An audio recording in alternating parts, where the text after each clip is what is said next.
The rain fell in sheets, a relentless, percussive drumming against the wide glass panes of the Comet Diner.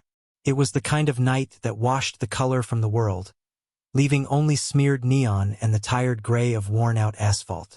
Inside, the air was thick with the ghosts of 1,000 meals. Stale coffee, lingering grease, and the faint, sweet scent of burnt sugar from a pie left too long in the oven. Alara felt the exhaustion deep in her bones, a familiar ache that settled in her lower back and behind her eyes. It was 10 minutes to midnight, 10 minutes until she could lock the door and begin the Sisyphean task of cleaning up, only to return in 8 hours to do it all again. Her apron, once a crisp white, now bore the stains of the day like a Pollock painting of condiments and coffee. She moved through the near-empty diner with an economy of motion born from endless repetition, her worn sneakers silent on the checkered linoleum. Only 2 customers remained. At the far end of the counter, Arthur, a man whose age was etched into the deep canyons of his face, nursed a black coffee, his gaze lost somewhere in the swirling dregs. In a booth by the window, a lone trucker methodically worked his way through a plate of lukewarm fries, his face illuminated by the glow of his phone. The quiet was a fragile thing, a thin membrane of peace Alara cherished before the final push of her shift. It was a peace that was about to be shattered. The bell above the door didn't jingle. It screamed.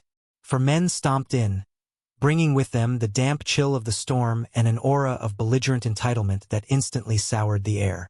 Their leader, Vince, was a man whose confidence was built on the fear of others.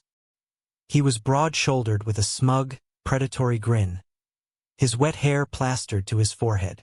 His 3 companions fanned out behind him, a chorus of cheap cologne and loud, braying laughter.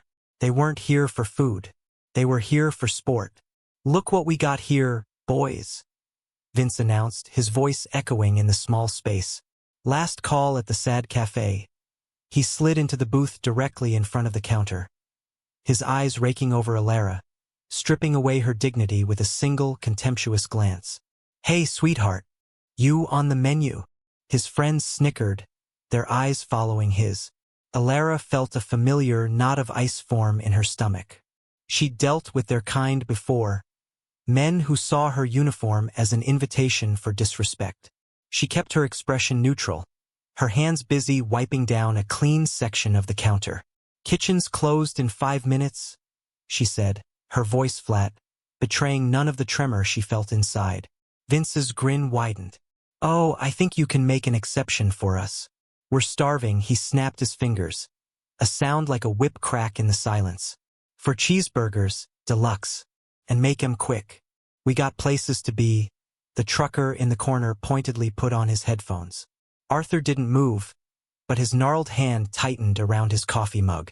Sal, the diner's owner, emerged from the back office, his face a mask of weary resignation. He was a good man, but a tired one, worn down by years of slim margins and unruly customers. He saw the group and his shoulders sagged. "Come on, Vince. It's late. Give the girl a break." Vince just laughed, a harsh, grating sound. "Relax, Sal. We're paying customers. Now the burgers." He turned his attention back to Alara, his gaze unwavering. She felt like an insect under a magnifying glass, the heat of his stare burning her skin. The diner, her small, predictable world, had suddenly become a cage, and the predators had just walked in. The rain beat harder against the glass, as if trying to warn her of the storm brewing inside. The conflict began, as it always did with men like Vince, as a slow poisoning of the atmosphere. It wasn't just about the food. It was about power, about bending the world to his will, one small humiliation at a time. Alara went back to the kitchen, the swinging door a brief respite from their leering eyes. She could hear them through the pass-through window, their voices loud and crude, dissecting her appearance with the casual cruelty of boys pulling wings off flies. She slapped the frozen patties onto the grill, the sizzle a weak protest against their verbal assault. Sal stood by the register, wringing his hands, his face pale under the fluorescent lights. He was a ship without a rudder, adrift in a storm he had no power to navigate. When Alara brought out the plates, Vince made a show of inspecting his burger. He lifted the bun with 2 fingers, his nose wrinkled in disgust. "What is this? Did you cook this with your feet?" he asked, loud enough for the entire diner to hear. One of his friends poked at his own plate. "Mine's cold. I ain't eating this garbage." The words were designed to sting, to chip away at her composure. Alara simply retrieved the plates without a word, her movements precise, almost robotic. She returned them to the grill, the heat a welcome flush against her cold skin. She felt their eyes on her back, a physical pressure. This was their game. To provoke a reaction, to see her crack, to watch her cry or yell, which would, in their twisted logic, justify their behavior. She would not give them the satisfaction. The second time she brought the food out, they ate, but not before continuing their campaign of indignity. One of them accidentally knocked a full glass of water onto the floor, splashing her worn sneakers and the hem of her jeans. "Oops," he said with a smirk. Clumsy me. Alara retrieved a mop and bucket from the closet, the familiar weight of it in her hands a strange comfort. As she cleaned, Vince watched her, a connoisseur of degradation. When they were finished, he pushed his plate away, leaving a mess of ketchup and half-eaten fries. He stood up, stretching theatrically, and pulled a crumpled dollar bill from his pocket. He held it up for her to see, then deliberately let it fall to the floor. It fluttered down, landing in the puddle of water she had just mopped. "There's your tip, sweetheart," Vince sneered. "Go on." "Fetch." His friends erupted in laughter. The sound was sharp and ugly, filling every corner of the diner. The trucker had his head down, his focus absolute on his phone. Arthur stared straight ahead, his jaw set, a muscle twitching in his cheek. Sal took a hesitant step forward. "Now, see here, Vince, that's enough." Vince cut him off with a look, a silent threat that sent the older man stumbling back. All eyes were on Alara. Time seemed to slow. The air grew heavy, thick with unspoken judgment and the stench of cowardice. They were all watching, waiting to see if she would break. She was utterly alone, an island of quiet defiance in a sea of silent complicity. Her worth in that moment was being defined by a crumpled, wet dollar bill lying on a dirty floor.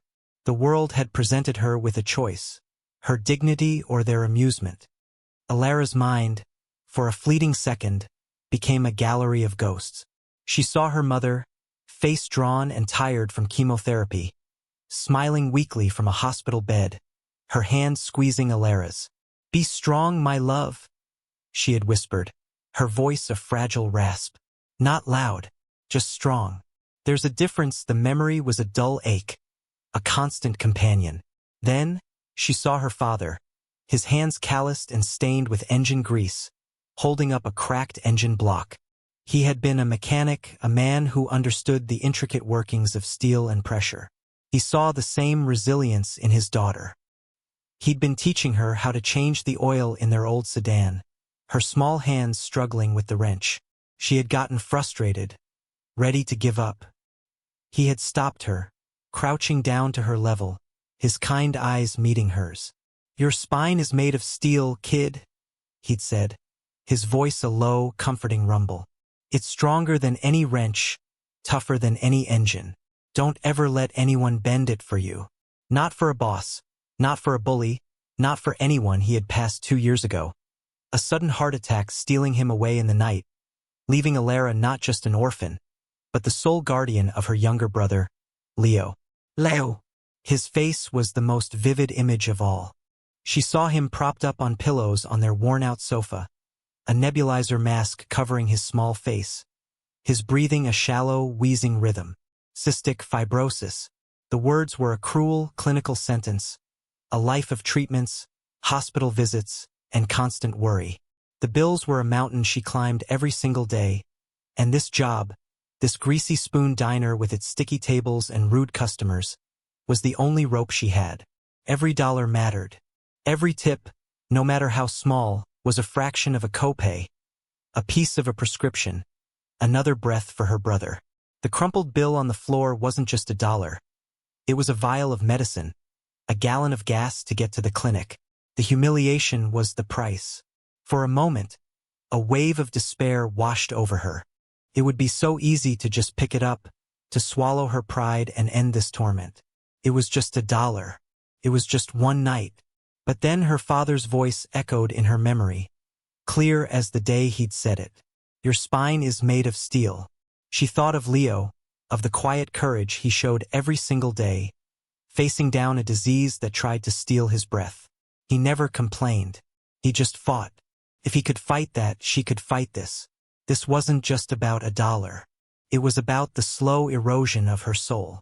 If she bent tonight, she would be easier to bend tomorrow. Her strength wasn't for her. It was for him. It was the only inheritance she had left to give him. A lesson in dignity passed down from a man who understood the value of an unbreakable core. The ghosts in her mind settled, replaced by a cold, quiet resolve. The knot of ice in her stomach didn't melt. It hardened into something solid, something unyielding. The pressure in the room became a physical force, pressing in on Alara from all sides. Vince, emboldened by the silence of the other patrons, took a step closer. His shadow fell over her, a suffocating blanket of menace. The air crackled with unspoken violence. He was a predator who had isolated his prey and was now moving in for the kill. "What's the matter, princess?" he crooned, his voice dripping with mock sympathy. "Too good to pick up my money?" He gestured to the wet dollar on the floor. I said, "Fetch." His friends chuckled, leaning forward in their booth, eager for the next act in this cruel play. Alara didn't look at the money. She didn't look at him. She simply stood, her posture straight, her gaze fixed on a point just over his shoulder, as if he were nothing more than a piece of furniture, an obstacle in her path. This infuriated him more than any retort could have. His grin vanished, replaced by a snarl. He closed the remaining distance between them, cornering her between the counter and the kitchen door. The smell of stale beer and rain on his jacket filled her nostrils. "Are you deaf?" he growled, his voice low and dangerous. He reached out and grabbed her arm, his fingers digging into her bicep. The touch was electric, a violation that sent a jolt of ice and fire through her veins. Still, she did not flinch. She did not cry out. She simply met his gaze, her own eyes dark and unreadable. The diner had become a vacuum. The trucker had finally looked up from his phone, his face a mask of indecision. Arthur's knuckles were white where he gripped his mug, his old eyes blazing with a helpless fury. Sal, the owner, stood frozen near the register, a statue of impotence. Their silence was a verdict. In this moment, in this small, forgotten corner of the world, no one was coming to help her. She was utterly and completely on her own. The community, the silent witnesses to her humiliation, had chosen inaction. Their silence was not just a lack of intervention. It was a form of permission. It told Vince that his behavior was acceptable, that his cruelty had no consequences. It told Alara that her dignity was worthless, that her suffering was invisible. The world had shrunk to the space of this grimy diner, to the suffocating proximity of this man's anger. The rain hammered against the windows, a relentless, frantic heartbeat. Each drop was a tick of a clock, counting down the seconds until something snapped, either her resolve or his restraint. The weight of it all, the long hours, the worry for Leo, the memory of her parents, the crushing loneliness, pressed down on her. It was a pressure designed to break steel. But her father had been right. Hers wouldn't break. It would, however, begin to glow with the heat of defiance. The shift was imperceptible at first, a subtle change in the current of the room. It began not with a shout, but with a quiet, deliberate action. Alara slowly, carefully, extracted her arm from Vince's grasp. She didn't yank it away. She simply applied steady pressure until his grip loosened, his surprise momentarily overriding his aggression. She took one step back, creating a sliver of space, an assertion of her own territory. Then she looked him directly in the eye. The fear was still there, a cold bird fluttering in her chest, but it was caged now, locked behind a wall of pure, unadulterated will. Her voice, when she spoke, was not loud. It was barely above a whisper, yet it cut through the thick tension like a shard of glass. "You will not touch me again," she said. The words were not a request. They were a statement of fact, a line drawn in the sand. Vince blinked, taken aback. He had expected tears, pleading, or panicked anger. This cold, quiet command was not in his script. He opened his mouth to retort, but she spoke again, her gaze unwavering. "And you will pay for your food," she gestured not to the register, but to the bill still clutched in his friend's hand. For a single, charged moment, Vince seemed to consider his options.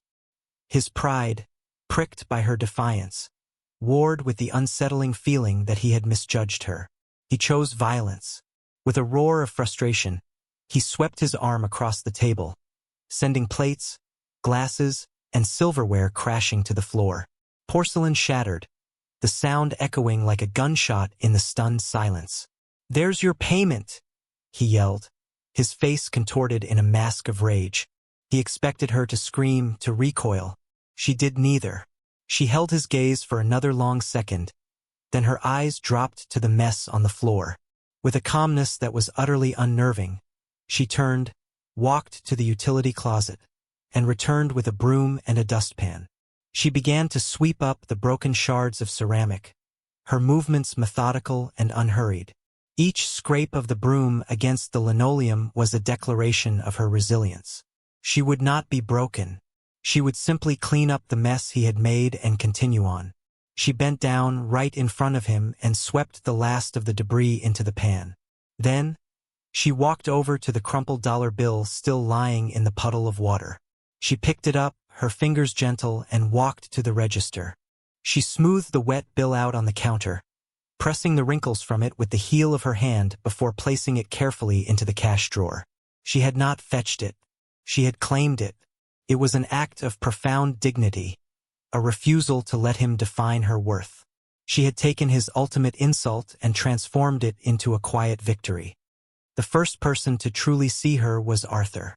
The old man had been a fixture at the Comet for as long as Alara had worked there. He came in every night for the last hour, sipping black coffee and reading a worn paperback, a silent observer of the world. Tonight, he had been more than an observer. He had been a witness.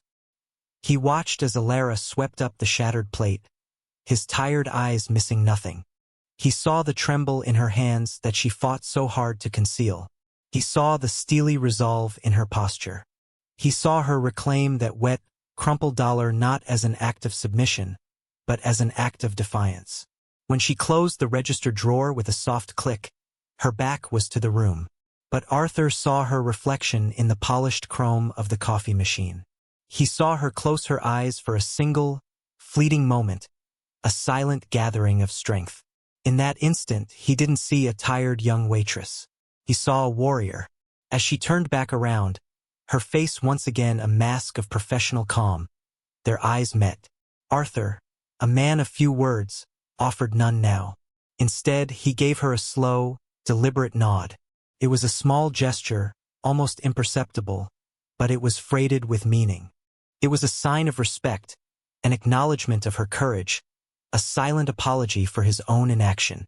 The nod was a spark in the darkness. The trucker in the corner saw it. He had taken off his headphones when the plate shattered, his apathy finally pierced by the escalating violence.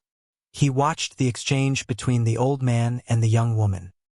He looked at Vince, who was still fuming, his victory soured by Alara's refusal to be victimized. The trucker's expression hardened. He was a big man, his arms corded with muscle from years of hauling freight across the country. He had stayed out of it, minding his own business as he always did. But the sight of Alara's quiet dignity and Arthur's solemn nod had stirred something within him. He slowly placed his phone face down on the table and turned his body to face Vince's crew. His arms crossed over his massive chest.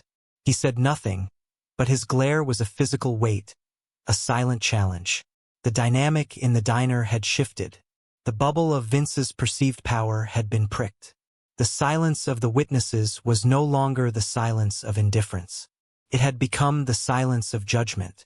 Whispers of respect, though unspoken, began to fill the spaces between the tables. Alara was no longer an isolated target. She was the center of a new, unspoken alliance. Sal, the owner, seemed to draw strength from this subtle change. He straightened his stooped shoulders and took a step forward, positioning himself slightly in front of Alara. "I think it's time for you to leave, Vince," he said, his voice shaky but firm. A new line had been drawn, not by a threat, but by the inspiring force of one young woman's unbreakable spine. Just as Vince, enraged by this sudden united front, took a menacing step toward Sal, a new sound intruded. It started as a low, guttural vibration, a feeling more than a sound, resonating up through the concrete floor and the soles of their shoes. It was a distant rumble, like far-off thunder on a summer evening. But this was no storm. This sound was mechanical, rhythmic, and it was growing steadily louder, closer. Every head in the diner turned toward the rain-streaked front windows. The rumble grew into a deafening roar, a symphony of synchronized V-twin engines that seemed to shake the very foundations of the building. The sound was primal, territorial. It swallowed the noise of the rain, the hum of the refrigerator, the panicked breaths of Vince and his crew. Then the lights came. A single, piercing headlight cut through the darkness, followed by another and another, until the entire front of the diner was bathed in an intense, brilliant glare. The light flooded the interior, casting long, stark shadows, turning the mundane scene into a dramatic tableau. Silhouettes appeared, huge and imposing, framed by the windows. The roar of the engines suddenly cut off, one by one, replaced by the clicking and cooling of hot metal and an even more intimidating silence. The diner door swung open with a force that made the bell above it clang wildly. The man who stepped inside seemed to blot out the doorway. He was colossal, a mountain of leather and denim. A thick, graying beard covered the lower half of his face, and his eyes, set deep beneath a weathered brow, held a chilling stillness. On the back of his leather vest, his cute, was a patch that needed no introduction. The iconic death's head of the Hells Angels. He stepped aside, and another biker followed him in. Then another, and another. They filed in not with the chaotic energy of Vince's crew, but with the disciplined, unnerving silence of a seasoned infantry unit. They moved with a slow, deliberate purpose, their heavy boots thudding on the linoleum. The small diner began to fill, the space shrinking with each new arrival. 10, 20, 30 of them. They lined the walls, filled the aisles, occupied the empty booths, a silent, leather-clad army. They were a sea of denim, worn leather, and chrome studs. The air became thick with the scent of rain, motor oil, and old leather. They didn't speak. They didn't need to. Their collective presence was a statement more powerful than any words. It sucked the oxygen from the room, replacing it with a palpable aura of menace and absolute authority. Vince and his friends were frozen, their faces ashen. Their cheap bravado had evaporated, leaving behind raw, undisguised terror. They were no longer the predators. They were trapped, surrounded, and hopelessly outmatched. The diner had transformed from a stage for their petty cruelty into a courtroom where a verdict was about to be delivered. The last to enter was a man who carried himself with an even greater sense of gravity. His beard was neatly trimmed, and his eyes, unlike the others, were not cold, but sharp and analytical. This was their leader. The leader, a man known to his brothers as Preacher, for his calm demeanor and the weighty authority with which he spoke, let the silence hang in the air for a long, heavy moment. He surveyed the scene, his gaze sweeping over the terrified faces of Vince and his crew, the stunned expressions of Sal and the trucker, and finally, the quiet, exhausted figure of Alara behind the counter. He saw the shattered plate on the floor, the mop bucket, the single wet dollar bill she had smoothed out by the register. His eyes missed nothing. He then turned his attention not to Vince, but to the old man sitting at the counter. He walked over to Arthur, his boots making no sound, and stopped beside him. The other bikers remained motionless, a living wall of intimidation. "Arthur?" Preacher said, his voice a low, gravelly rumble that seemed to come from deep within his chest. It was not a question, but an acknowledgement. Arthur looked up, his face grim. He nodded once. Preacher. They were leaning on the girl. Preacher's gaze shifted to Alara, and for the first time, she saw something other than menace in a man's eyes that night. It was a look of appraisal, of weary understanding. He wasn't looking at her as a victim, but as a variable in an equation he was now solving. It was Arthur who filled in the details. His voice, usually quiet and reedy, found a new strength, ringing with righteous indignation. He spoke clearly, his words carrying to every corner of the silent diner. He told Preacher everything he had witnessed. The taunts, the spilled water, the thrown plate, the crumpled dollar on the floor. But he didn't just recount their cruelty. He focused on Alara's response. She didn't cry, didn't yell, Arthur said, his eyes fixed on Preacher. She just stood, took it all and refused to break. Cleaned up their mess. Faced him down without a single soul in this room lifting a finger to help her. Myself included, he added, a note of deep shame in his voice. Then came the revelation that tied it all together. Her father, Arthur continued, his voice dropping slightly, becoming more personal, was John. John Riley. Used to have the garage down on 8th Street. Before he passed, at the mention of the name, a ripple of recognition went through the assembled bikers. A few of them exchanged glances, their hard expressions softening with something akin to memory, to respect. Johnny Wrench, one of them murmured from the back.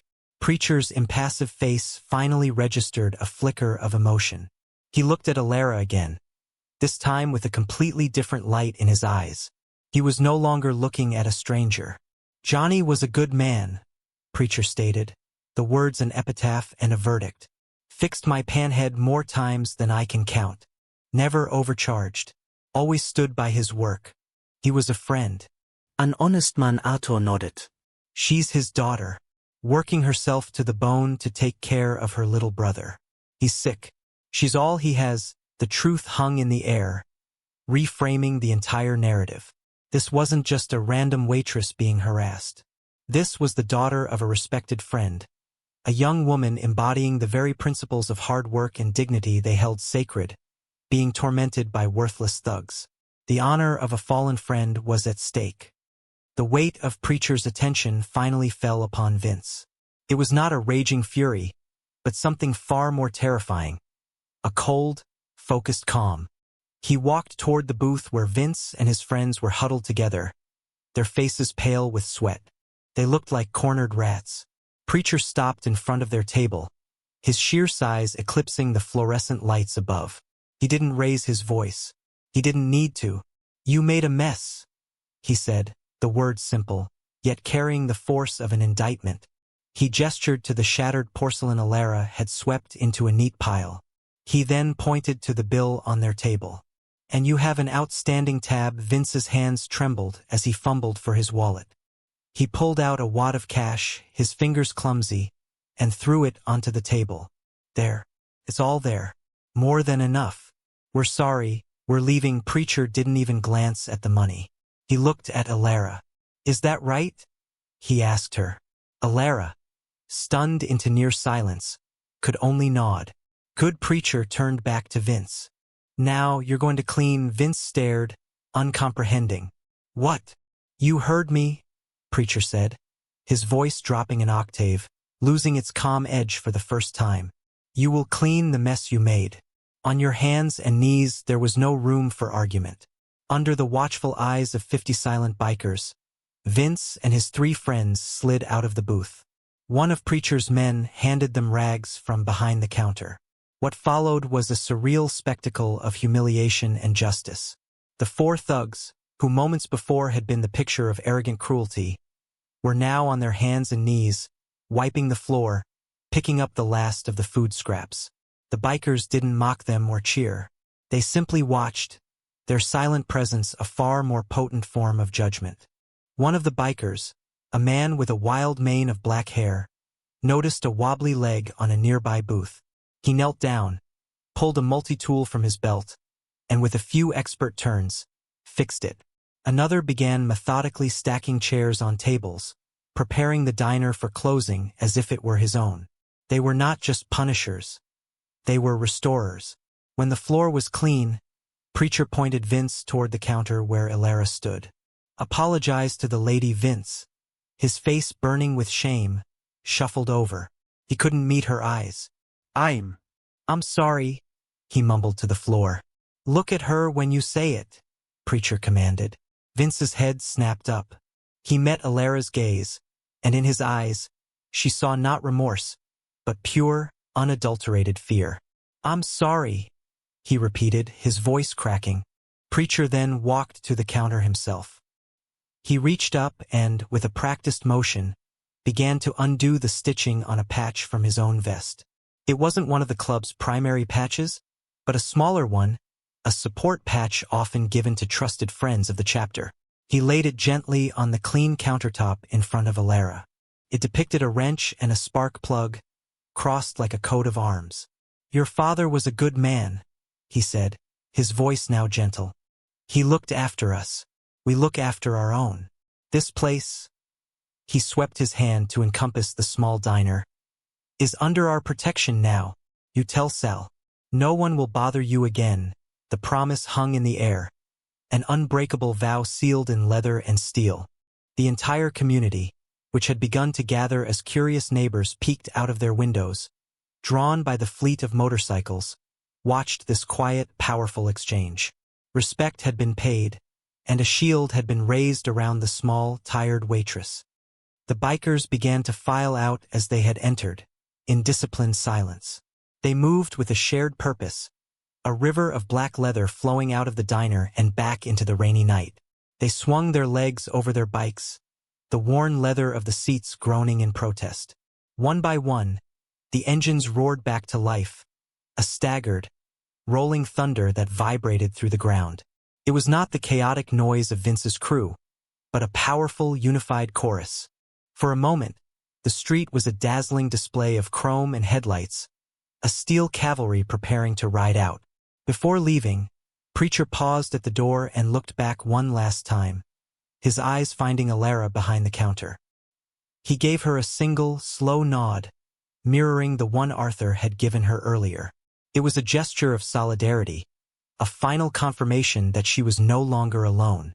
Then he was gone, and the roar of 50 motorcycles faded into the distance, leaving behind in ringing silence and the smell of exhaust. The diner, once a place of fear and humiliation, felt profoundly different.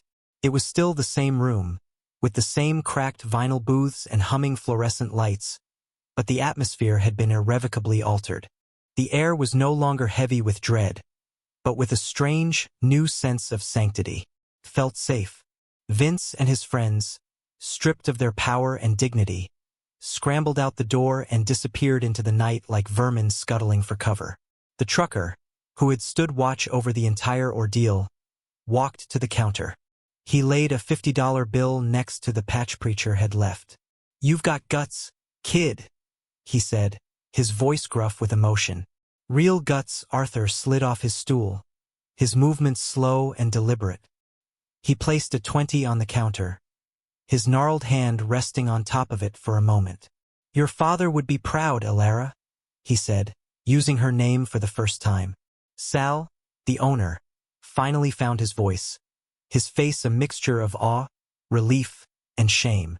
"Elara, I am so sorry. I should have done more.